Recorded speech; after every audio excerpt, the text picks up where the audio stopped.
സുഹൃത്തുക്കളെ എല്ലാവർക്കും നമ്മുടെ പുതിയ വീട്ടിലേക്ക് സ്വാഗതം. ഇന്ന് ഞാൻ കണ്ടൊരു വാർത്തയാണ്. അതായത് റാപ്പർ വേടൻ, ആ വേടനെതിരെ നടന്നിരുന്ന അക്രമങ്ങളും അവർക്കെതിരെ അല്ലെങ്കിൽ ആ വേടന്റെ ഫാമിലിക്കെതിരെ ഒക്കെ നടന്നിരുന്ന ഈ പറയുന്ന സംഘിമിത്രങ്ങളുടെയൊക്കെ മെഴുകലുകളും എല്ലാം നമ്മൾ ഓൾറെഡി ചർച്ച ചെയ്തതാണ്. തുടക്കം മുതൽ അവസാനം വരെയും ഇപ്പോഴും അതിങ്ങനെ തുടർന്ന് പൊയ്ക്കൊണ്ടിരിക്കുകയാണ്. അവസാനമില്ലാത്തൊരു കേസായിട്ട് തന്നെ വേടന്റെ വിഷയം നടന്നു പൊയ്ക്കൊണ്ടിരിക്കെ നമ്മൾ അതിനെപ്പറ്റി വ്യക്തമായിട്ട് അല്ലെങ്കിൽ നമ്മൾ അതിനെപ്പറ്റി കൂടുതൽ കാര്യങ്ങളൊക്കെ എടുത്ത് ചർച്ച ചെയ്തതാണ്. നിങ്ങളെല്ലാവരും വീഡിയോ കണ്ടതാണ്. അപ്പോൾ ആ വേടന്റെ വിഷയം ഇന്ന് എത്തി നിൽക്കുന്നത് വേടന്റെ പരിപാടികളിൽ അല്ലെങ്കിൽ വേടൻ എന്ന് പറയുന്ന വ്യക്തിക്ക് യാത്രാവിലക്ക് ഈ പറയുന്ന സംഘിമിത്രങ്ങളുടെ ഒരു അകമ്പടിയോടുകൂടി അല്ലെങ്കിൽ അവരുടെ കടന്നുകയറ്റത്തോടുകൂടി ആ ഒരു യാത്രാവിലക്ക് ഏർപ്പെടുത്തിയിട്ടുണ്ടായിരുന്നു. നമുക്കൊരു ഒരു കലാകാരനെ സംബന്ധിച്ചിടത്തോളം അയാളുടെ ലൈഫിലെ ഏറ്റവും വലിയ പരിപാടികൾ ചെയ്യുന്ന അയാൾ നാട്ടിലാണെങ്കിൽ തന്നെയും അയാൾക്ക് പുറത്തേക്ക് പോകാൻ സാധിക്കില്ല. പുറത്ത് പോയി പ്രോഗ്രാം ചെയ്യുക എന്ന് പറയുന്നത് ലൈഫിൽ അല്ലെങ്കിൽ ഒരു കലാകാരനെ സംബന്ധിച്ചിടത്തോളം വലിയൊരു അച്ചീവ്മെന്റ് ആണ്. ആ ഒരു വേടനെ സംബന്ധിച്ചിടത്തോളം അയാൾക്ക് കേരളത്തിനകത്ത് മാത്രമല്ല കേരളത്തിന് പുറത്തും ഒരുപാട് ആരാധകർ അയാൾക്കുള്ള ഒരാളാണ്. അപ്പോൾ അങ്ങനെ ഉള്ളത് കൊണ്ട് തന്നെയും ആ വേടന് കേരളത്തിനകത്ത് നിന്നേ പരിപാടികൾ ചെയ്യാൻ പാടുള്ളൂ, അതിനകത്ത് നിന്ന് നീ പരിപാടി ചെയ്താൽ മതി എന്ന് പറഞ്ഞുകൊണ്ട് സംഘികൾ ഒരു കേസ്, ഒരു പെറ്റീഷൻ എഴുതുകയും അല്ലെങ്കിൽ ഒരു പെറ്റീഷൻ നടപ്പാക്കുകയും ആ നടപ്പായതിന്റെ പേരിൽ തന്നെ വേടൻ ഇത്രയും നാളും കേരളത്തിനകത്ത് മാത്രം പരിപാടി ചെയ്യാനും പറ്റിക്കൊണ്ടിരുന്ന ഒരു സാഹചര്യമായിരുന്നു ഉണ്ടായിരുന്നത്. അതായത് ഇന്ത്യക്ക് പുറത്തേക്ക് വേണ്ടി പോകാൻ സാധിക്കുമായിരുന്നില്ല. അപ്പോൾ വേടന്റെ പാസ്പോർട്ടും കാര്യങ്ങളും എല്ലാം ഇവർ എടുത്ത് മാറ്റി വെച്ചിരിക്കുകയായിരുന്നു. സർക്കാരിന്റെ കയ്യിലായിരുന്നു അല്ലെങ്കിൽ ഈ പറയുന്ന പോലീസിന്റെ കയ്യിലായിരുന്നു. അപ്പോൾ അങ്ങനെ ആ ഒരു പരാതിക്കെതിരെ അല്ലെങ്കിൽ ആ ഒരു നിയമ നടപടിക്കെതിരെ വേടൻ ഹൈക്കോടതിയെ സമീപിക്കുകയും ഹൈക്കോടതിയിൽ നിന്ന് വേടൻ അനുകൂലമായൊരു വിധിയുമാണ് വരികയുണ്ടായത്. നമുക്കറിയാം ഹൈക്കോടതി ഈ കഴിഞ്ഞയിടയിൽ അല്ലെങ്കിൽ ഈ ഒരു മാസം മുഴുവനുമുള്ള എല്ലാ കേസുകളിലും ഏത് രീതിയിലാണ് ഇടപെടലുകൾ നടത്തിയതെന്നും ഏതൊക്കെ രീതിയിലാണ് ഓരോ കേസുകളെ പറ്റി പഠിക്കുകയും ഏതൊക്കെ രീതിയിലാണ് ആ കേസുകൾക്കെല്ലാം വിധി എഴുതുകയും ചെയ്തതെന്ന് നമ്മൾ കണ്ടതാണ്. അതിലെല്ലാം അനുകൂലമായ വിധികൾ തന്നെയായിരുന്നു. അതായത് ആ കേസുകളെയൊക്കെ പ്രതികൂലമാക്കാൻ വേണ്ടിയിട്ട് അതിനു വേണ്ടിയിട്ട് ഇനിഷ്യേറ്റീവ് എടുക്കുന്ന നിൽക്കുന്ന ആളുകൾക്കെല്ലാം ഒരു തിരിച്ചടി എന്നോണം തന്നെയാണ് നമ്മുടെ ഈ ഹൈക്കോടതി നിയമ നടപടികൾ എല്ലാം സ്വീകരിച്ചതും ആർക്കെതിരെയാണോ കുറ്റം ചുമത്തിയിട്ടുള്ളത് അയാൾക്ക് വേണ്ടിയിട്ട് കോടതി നിലനിന്നതും. അപ്പോൾ ആ കോടതി ഇന്നിപ്പോൾ വേടനും പോസിറ്റീവ് ആയിട്ടുള്ളൊരു സൈനാണ് നൽകിയിരിക്കുന്നത്. വേടന് വിദേശത്തേക്കുള്ള പരിപാടികളിൽ പോകുന്നതിനുള്ള വിലക്ക് എടുത്തു കളഞ്ഞിരിക്കുകയാണ്. പിന്നെ അത് മാത്രവുമല്ല, എല്ലാ ഞായറാഴ്ചയും വേടന് ഈ പറയുന്ന അന്വേഷണ ഉദ്യോഗസ്ഥന്റെ മുൻപിൽ പോയിട്ട് ഒപ്പിടണമെന്നുള്ളൊരു വ്യവസ്ഥ കൂടി ഉണ്ടായിരുന്നു. ആ വ്യവസ്ഥയും അത് റദ്ദാക്കിയിട്ടുണ്ട്. അതും കൃത്യമായിട്ട് ഞായറാഴ്ച രാവിലെ 10 മണിക്ക് തന്നെ പോയി ഒപ്പിടണം. നമുക്കറിയാം എത്രയെത്ര കേസുകളാണ് സുഹൃത്തുക്കളെ നമ്മുടെ ഈ സമൂഹത്തിൽ നടക്കുന്നത്, അല്ലെ? എത്രയെത്ര കേസുകളുണ്ട്. ഈ കേസുകളിൽ ഒന്നിലെങ്കിലും ഈ രീതിയിലുള്ള നടപടികൾ അല്ലെങ്കിൽ നടപടിക്രമങ്ങൾ നടന്നു വരുന്നതായിട്ട് നമ്മൾ ആരെങ്കിലും കണ്ടോ? ഒന്നും കണ്ടിട്ടില്ല. അതായത് വേടൻ എല്ലാ ഞായറാഴ്ച സിനിമയിൽ കണ്ടിട്ടുള്ള ഒരു പരിപാടിയാണ്. ഈ പോലീസുകാർ പിടിച്ചു കഴിഞ്ഞാൽ ഞായറാഴ്ചകളിലോ അല്ലെങ്കിൽ പോലീസുകാർ പറയുന്ന ഒരു ദിവസമോ അവിടെ ചെന്ന് സ്റ്റേഷനിൽ ചെന്ന് ഒപ്പിടണം. അതായത് ആൾ ലൈവാണോ അല്ലെങ്കിൽ ഇവിടുന്ന് പോയിട്ടുണ്ടോ ഇല്ലെന്ന് അറിയാൻ വേണ്ടിയിട്ട്. അപ്പോൾ അങ്ങനെ ഒരു നടപടി തന്നെയാണ് ഇവരിപ്പോൾ സ്വീകരിച്ചിരിക്കുന്നത്. ശരിക്കും പറഞ്ഞാൽ നാടകീയമായിട്ടുള്ളൊരു നിയമ നടപടി. അപ്പോൾ ആ നടപടി സ്വീകരിച്ചത് കൊണ്ട് തന്നെ വേടൻ ഡയറക്റ്റ്ലി പോയിട്ട് പോലീസ് സ്റ്റേഷനിൽ പോയിട്ട് സൈൻ ചെയ്യണം. അങ്ങനെ സൈൻ ചെയ്യാത്ത പക്ഷം വേടനെതിരെ ആക്ഷൻ എടുക്കാൻ വേണ്ടിയിട്ടുള്ള ഒരു പരിപാടിയാണ് ഇവർ ചെയ്തു വെച്ചിരിക്കുന്നത്. അപ്പോൾ വേടൻ സൈൻ ചെയ്യാനായിട്ട് എല്ലാ ദിവസങ്ങളിലും വേടൻ പോകുന്നുണ്ടായിരുന്നു എന്നുള്ളതാണ് നമ്മൾ മാധ്യമങ്ങളിൽ കണ്ടത്. വേടൻ തന്നെ അത് ഹൈക്കോടതിയിൽ പറയുകയുണ്ടായി. അതായത് എല്ലാ ദിവസവും ഇതുപോലെ പോയിട്ട് സൈൻ ചെയ്യുന്ന ഒരു ബുദ്ധിമുട്ടായതുകൊണ്ട് തന്നെയും ആ ഒരു രീതി മാറ്റിത്തരണം, തനിക്ക് വിദേശത്തൊക്കെ പോയിട്ട് ഒരുപാട് പരിപാടികൾ ചെയ്യാനുള്ളതാണ്. ഈ ഒരു കാര്യത്തിൻ്റെ പേരിൽ തന്നെയും തനിക്ക് ഒരുപാട് പരിപാടികൾ മുടങ്ങിക്കിടക്കുന്നുണ്ടെന്നും ആ പരിപാടികളൊക്കെ തനിക്ക് ചെയ്യാൻ സാധിക്കണം, അല്ലെ ചെയ്യണമെന്നുണ്ടെങ്കിൽ ഈ പറയുന്ന രീതിയിൽ തനിക്ക് വിദേശത്തേക്ക് പോകാനായിട്ടുള്ള അനുമതി നൽകണമെന്ന് പറഞ്ഞുകൊണ്ടാണ് ഹൈക്കോടതിയെ സമീപിച്ചത്. അങ്ങനെ വേടന് ഹൈക്കോടതി ഒരു വിധി പ്രഖ്യാപിച്ചത് വേടന് അനുകൂലമായൊരു വിധി തന്നെയാണ്.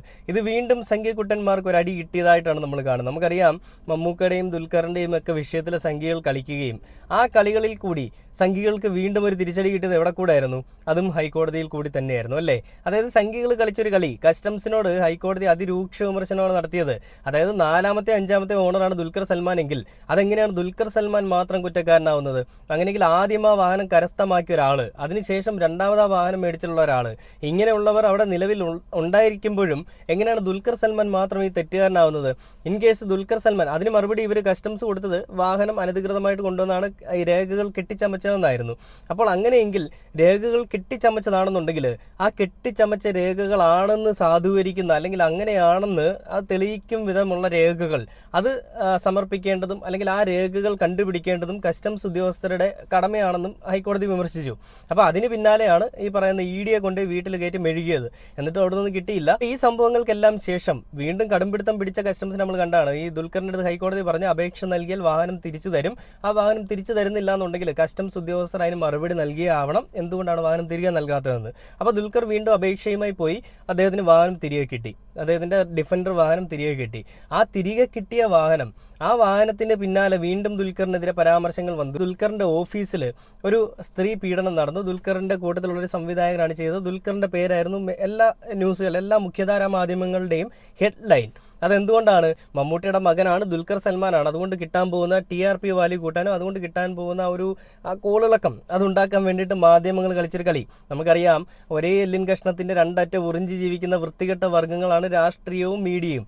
ആ രാഷ്ട്രീയത്തിലുള്ള സംഘികൾ കളിച്ച വൃത്തികെട്ട പരിപാടികൾ കാരണം മമ്മൂട്ടിയെയും ദുൽഖറിനെയും വേടനെയും എല്ലാം ഒതുക്കാൻ ശ്രമിച്ചതുപോലെ പണ്ട് കാലങ്ങളിൽ ഒതുക്കിയിരുന്നു ഇവരെ, ഇല്ലെന്ന് പറയുന്നില്ല. അങ്ങനെ ഒതുക്കാൻ ശ്രമിച്ചു, അതേപോലെ ഒതുക്കാൻ ശ്രമിച്ചാണ് വേടനെയും ദുൽഖർ സൽമാനെയും ഒക്കെ.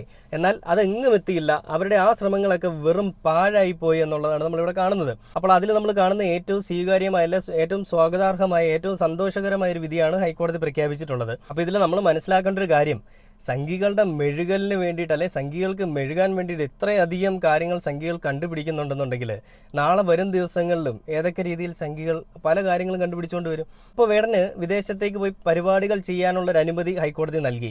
ആ ഒരു ഇവർ ചെയ്തിരിക്കുന്ന വൃത്തികെട്ട ഒരു നടപടി എടുത്ത് കളഞ്ഞിരിക്കണം. പണ്ടെങ്ങോ കാലത്തുള്ള ഒരു നടപടിയാണ് ഈ പറഞ്ഞ ദിവസം പോയി ഒപ്പിട്ട് വെക്കുക എന്നുള്ളത്.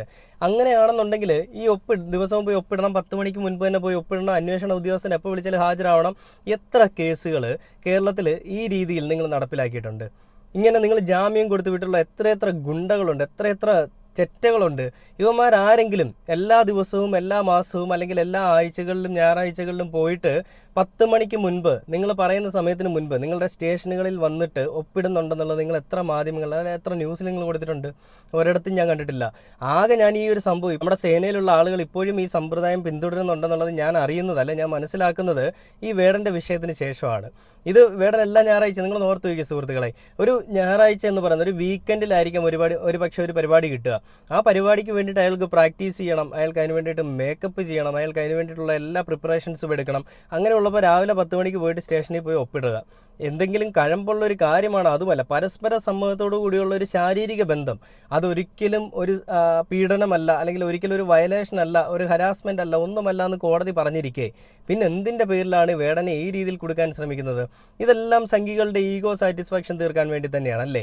മമ്മൂക്കയുടെ മകനെതിരെയും മമ്മൂക്കയ്ക്കെതിരെ ഇവർ അഴിച്ചുവിട്ട അക്രമവും വേടനെതിരെ ഇവരിപ്പോൾ കളിക്കുന്ന ഈ വൃത്തികെട്ട കളിയും ഇതെല്ലാം കൂടി കൂട്ടിച്ചേർത്ത് വായിക്കുമ്പോൾ ഇത് എന്തിൻ്റെ പേരിലാണെന്നും ഇത് ആരുടെ സാറ്റിസ്ഫാക്ഷന് വേണ്ടിയിട്ടാണെന്നുമുള്ളത് നമുക്ക് മനസ്സിലാക്കാനായിട്ട് വലിയ റോക്കറ്റ് സയൻസ് ഒന്നും വേണ്ട. ചാണക സംഖ്യകൾ ചിന്തിക്കുന്നതിനേക്കാളും ഒരു പടി മുകളിലായിരിക്കും തലയിൽ തലച്ചോറുള്ളവർ ചിന്തിക്കുക. എക്സാമ്പിൾ പറയുകയാണെങ്കിൽ, തലയിൽ ചകിരിച്ചോറുള്ളവർ ചിന്തിക്കുന്നതിനേക്കാളും മുകളിലായിരിക്കും തലച്ചോറുള്ളവർ ചിന്തിക്കുക. അവരുടെ ബ്രെയിൻ എപ്പോഴും ഫോക്കസ്ഡ് ആയിരിക്കും. ഒരു കാര്യങ്ങൾ എന്താണ് നടക്കാൻ പോകുന്നത് ഭയങ്കര ഇൻ്റലിജൻ്റ് ആയിരിക്കും.